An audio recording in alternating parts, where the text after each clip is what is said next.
নমস্কাৰ, মোৰ অন্য এটা ভিডিঅ'লৈ আৰু এয়া আছিলে আবেলি সময়কণত আৰু আবেলি সময়কণত গৰুজনীক এয়া ঘাঁহ দিছোঁহি যিহেতু বৰষুণো পৰি আছিলে আৰু মানে এনেকৈ ঘাঁহকেইডাল দি থৈ দিলে ঘৰতে বান্ধি থৈ দিছোঁ যিহেতু সেইটো কাৰণে তাৰমানে ঘাঁহ দি থৈ দিছোঁ আৰু আনহাতে আকৌ এয়া আকৌ ৰুটি বেলিবলৈ কাৰণে ল'লোঁ আৰু ইহঁতৰ এয়া আকৌ পোৱা আছিলে দেই টিফিনত ৰুটি বনাই দিবলৈ কাৰণে ল'ৰাকেইটাক আকৌ ৰুটি বনাই দিওঁ আৰু টিফিনত মানে ৰুটিকে দি পঠিয়াওঁ আৰু অন্য কি বস্তু দি পঠিয়াম নহয় জানো সেইটো কাৰণে সিহঁতকেইটাই ৰুটি খায়ে ভাল পায় প্ৰায়ভাগ মানে সেইটো কাৰণে তাৰমানে ৰুটিকে বনাই দি পঠিয়াওঁ আৰু ভাজি খুটি আৰু এতিয়া ৰাতিপুৱাই মানে এয়া বনাবলৈ মানে উৎপাত হয় আৰু মানে দুটাই লাগি যাব লাগে আৰু তাৰপাছতে আকৌ এয়া মানুহজনে মই আহিলোঁ আকৌ ৰাস্তা সিপাই মানে অলপ দূৰ হয় আৰু তাতে ধান মাৰিলোঁ তাতে এতিয়া ঘৰলৈ যিহেতু আনি থ'বলৈ কাৰণে দিগদাৰ হয় অকণ দূৰ হয় কাৰণে তাতে ধানখিনি মাৰিলে আৰু মানুহজনে চাফা কৰি আছে তাৰপিছতে তাৰ পৰা আহিলোঁ আকৌ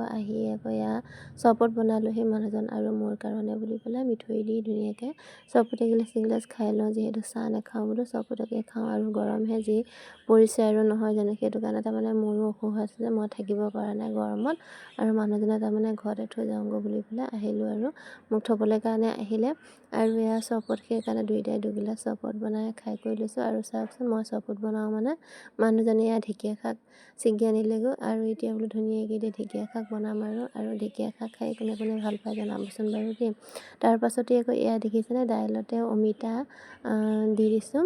তাতে ৰংগুৱাও দি দিছোঁ আৰু নিমখ এনেকৈ সোৱাদ অনুসৰি নিমখ দি দিলোঁ আৰু কুকাৰতে দাইলকেইটা বহাই দিলোঁ আৰু এতিয়া ঢেকীয়াখিনি বোলো এনেকৈ ধুনীয়াকৈ ধুই কৰি লৈ আহিলোঁ মই আৰু এতিয়া ধুনীয়াকৈ ছিগি দিম আৰু সৰু সৰু টুকুৰাকৈ আৰু মানে কাটি নলওঁ আৰু গম পায়নে কটাৰী কাটি নাথাকোঁ এনেকৈ টুকুৰাকৈ ছিঙি দিলেই হৈ যাব আৰু বেছি অকণ ঠাৰিটো পেলাই দিলেই হ'ল আৰু তাৰপিছত এয়া আকৌ ভাজি দিম কণীৰ সৈতে যিহেতু ল'ৰাকেইটাই কণী দি ভাজিলে ভাল পায় সেইটো কাৰণে তাৰমানে কণী দিয়ে ভাজি দিম আৰু কণী দি ভাজি খালে ভালো পায় সিহঁতে সেইটো কাৰণে তাৰমানে কণী দিয়ে ভাজি দিম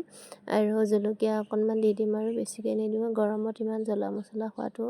ভাল নহয় জানো সেইটো কাৰণে তাৰমানে এতিয়া এনেকৈ দুপৰীয়াৰ কাৰণে দালি বনালোঁ আৰু ঢেকীয়া হেৰি কৰি লৈছোঁ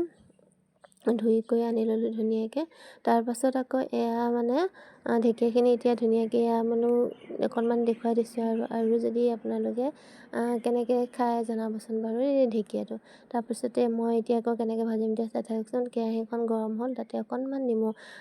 নহৰু দি দিছোঁ আৰু তেল অকণমান দিছোঁ বেছিকৈ দিয়া নাই তাৰপাছতে দি দিম ঢেকীয়াখিনি দেখিছেনে এইখিনি ঢেকীয়া ছিঙি ল'লোঁ আৰু এতিয়া ধুনীয়াকৈ সৰু সৰু টুকুৰিকৈ ছিঙি কৰি ল'লোঁ আৰু এতিয়া কেৰাহীত দি দিছোঁ সোৱাদ অনুসৰি নিমখ দিছোঁ হালধি দিছোঁ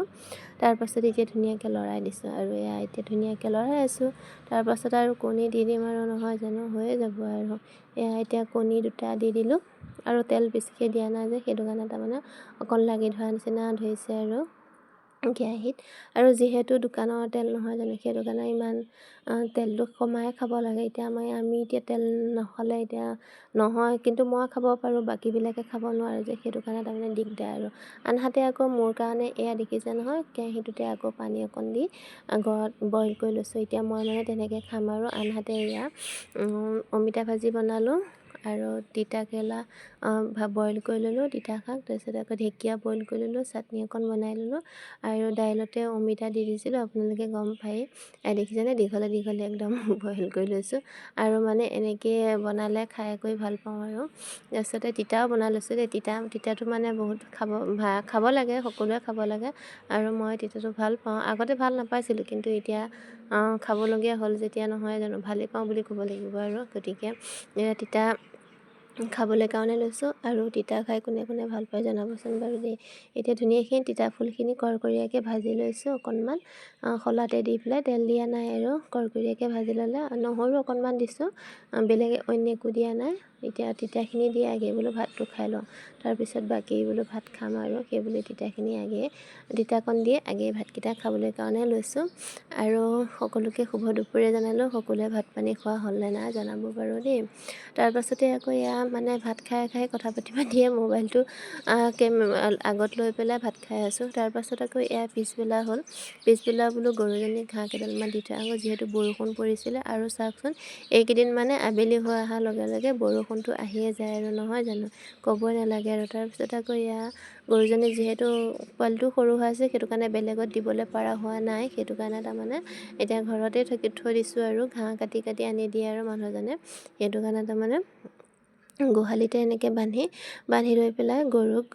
ঘাঁহ দি তেনেকৈ ৰখাইছোঁ। আৰু বৰষুণ বতৰতনো ক'ত টানি লৈ ফুৰিমগৈ নহয় জানো, আৰু মানুহজনীও সময় নাপায়। সেইটো কাৰণে তাৰমানে